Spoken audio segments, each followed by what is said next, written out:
या लागी छूटे कैसे राजा पीरतिया लागी छूटे कैसे राजा। छूटे कैसे राजा छूटे कैसे राजा पीरतिया लागी छूटे कैसे राजा।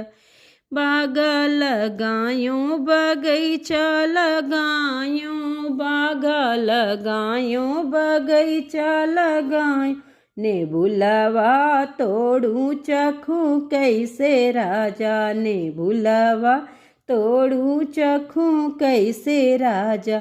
पीरतिया लागी छूटे कैसे राजा पीरतिया लागी छूटे कैसे राजा।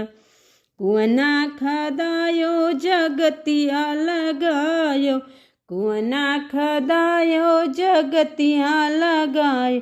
घाइलवा डूबू भरूं कैसे लाजा घाइलवा डूबे भरूं कैसे राजा। पीरतिया लागी छूटे कैसे राजा पीरतिया लागी छूटे कैसे राजा। महला बनाए दो महला बनाए महला बनाए दो महला बनाए। खिड़कियाँ खोलूं झाँकूं कैसे राजा खिड़कियाँ खोलूं झाँकूं कैसे राजा। पीरतिया लागी छूटे कैसे राजा पीरतिया लागी छूटे कैसे राजा।